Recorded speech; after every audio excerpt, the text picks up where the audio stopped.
নমস্কার, কেমন আছো সবাই? আমার নতুন আরেকটি ব্লগে তোমাদের সবাইকে অনেক অনেক স্বাগত। তো আমরা আজ সবাই মিলে রেডি হয়ে বেরোচ্ছি পুরীতে গুপ্ত বৃন্দাবন দর্শন করার জন্য। পুরীতে আজ আমাদের দ্বিতীয় দিন সকালবেলা, এখন ওই সকাল 8টা মতন বাজে। গুপ্ত বৃন্দাবনে যাওয়ার পথে কিছুটা সময় একটু সমুদ্রের ধারেও দাঁড়িয়ে নিলাম আমরা।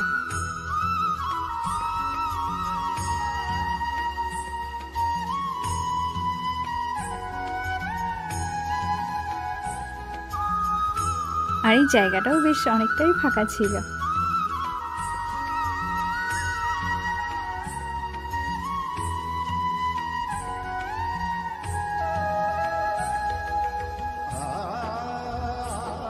যেহেতু আমরা গাড়ি করে এসেছি, তো সেই কারণে আমাদেরকে আলাদা করে টোটো বা অটো কোনো কিছু রিজার্ভ করতে হয়নি।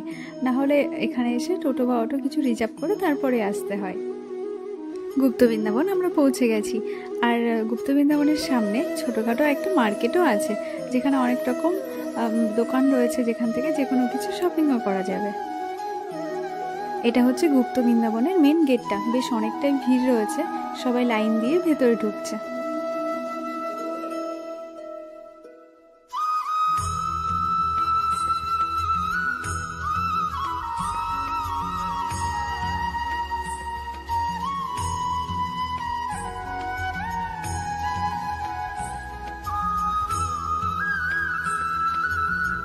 ভেতরে ঢোকার পরই প্রথমে রয়েছে এই দুপাশে দুটো মস্ত বড় বড় হাতি, আর তার সামনেই রয়েছে গণেশ ঠাকুর।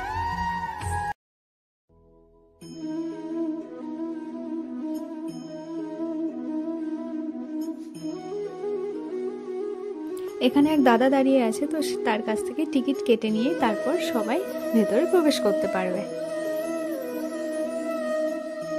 গুপ্ত বৃন্দাবনটা অনেকটা জায়গা নিয়েই করা হয়েছে।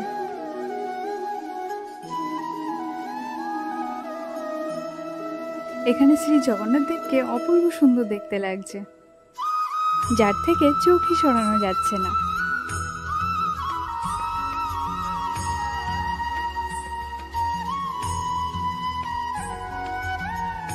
এখানে শ্রীকৃষ্ণের লীলাগুলিকে খুব সুন্দরভাবে বর্ণনা করা হয়েছে।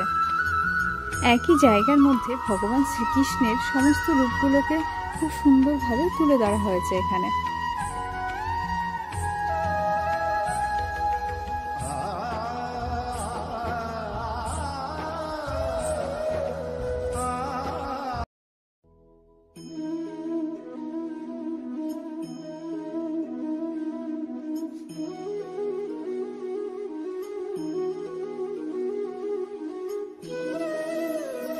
আর এখানে সবসময় হরিনাম সংকীর্তন চলছিল।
এখানে হনুমানজির মূর্তি করা রয়েছে, যেটা বেশ অনেকটাই বড় করা রয়েছে, আর দেখতেও সত্যি খুব সুন্দর লাগছে।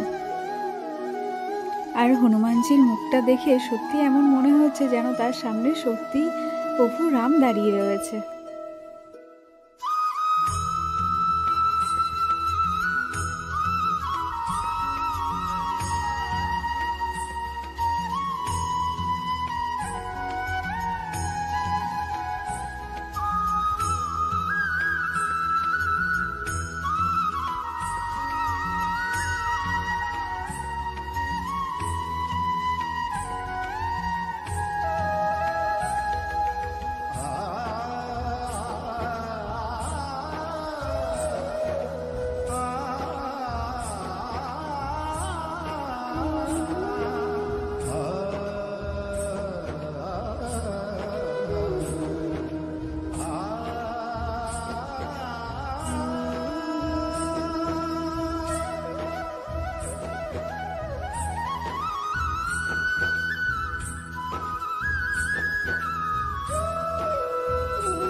এটা একটা মন্দির রয়েছে যেটা শ্রী জগন্নাথ দেবের।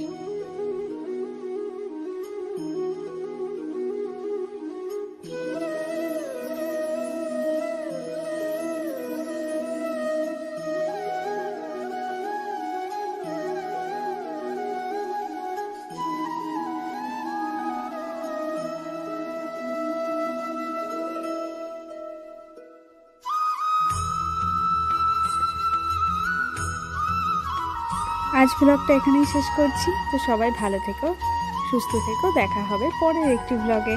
আর আমার ব্লগ যদি তোমাদের ভালো লাগে তাহলে অবশ্যই লাইক, কমেন্ট এবং চ্যানেলটাকে সাবস্ক্রাইব করে দিও।